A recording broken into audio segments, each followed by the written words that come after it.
सर्वांना नमस्कार. परमात्म्यावर पूर्ण निष्ठा पाहिजे. आई करता रडत असलेले मूल आई भेटल्याशिवाय रडणं थांबवत नाही. त्याप्रमाणे समाधानाकरता आनंदाकरता धडपडणारा आपला जीव परमेश्वर प्राप्त झाल्याशिवाय शांत राहू शकत नाही. म्हणून प्रपंचाची काळजी न करता परमेश्वराची प्राप्ती कशी होईल याची काळजी करा.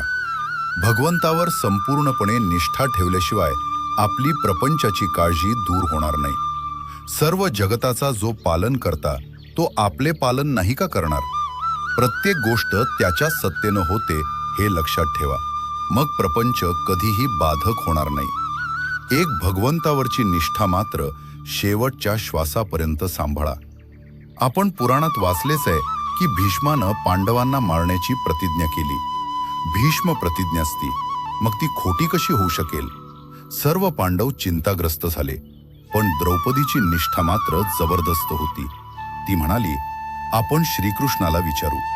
तिनं सर्व वृत्तांत त्याला कथन केला.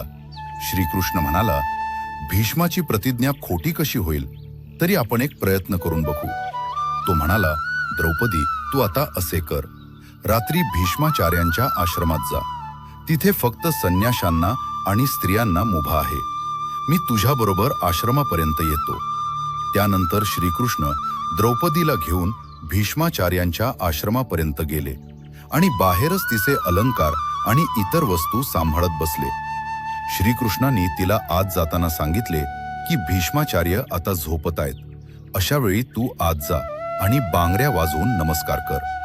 त्याप्रमाणे द्रौपदी आत गेली आणि बांगड्या वाजवून भीष्माचार्यांना तिनं नमस्कार केला. त्यांनी लगेच तिला अखंड सौभाग्यवती भव म्हणून आशीर्वाद दिला. मग त्यांनी पाहिले तो द्रौपदी. तेव्हा ते म्हणाले, द्रौपदी, ही अक्कल तुझी खचित नव्हे. तुझ्याबरोबर कोण आहे ते सांग.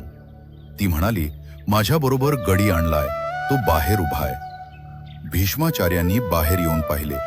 त्यांनी श्रीकृष्णाला ओळखले, परंतु आता सर्व काम होऊन चुकले होते. म्हणून म्हणतो, परमात्म्यावर पूर्ण निष्ठा पाहिजे.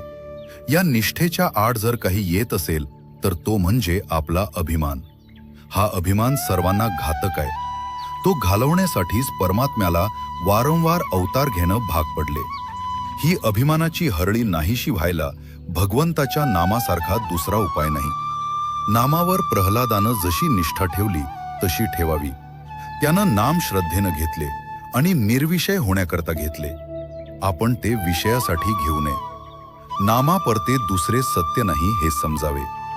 याच जन्मात हे नाम शांतीचा आणि समाधानाचा ठेवा मिळवून दे. म्हणून मित्रांनो, आपल्या जीवनात जर खरी शांती आणि समाधान हवे असेल तर भगवंतावर पूर्ण निष्ठा ठेवावी. आपला अभिमान हा आपल्याला परमेश्वरापासून लांब ठेवतो आणि त्याला दूर करण्यासाठी केवळ भगवंताच्या नामाची ताकद उपयोगी आहे. जसं प्रल्हादाने नामावर अढळ निष्ठा ठेवली, तसंच आपणही भगवंताच्या नामावर श्रद्धा ठेवावी. हे नाम आपल्या जीवनात शांती, समाधान आणि अखंड विश्वास देईल.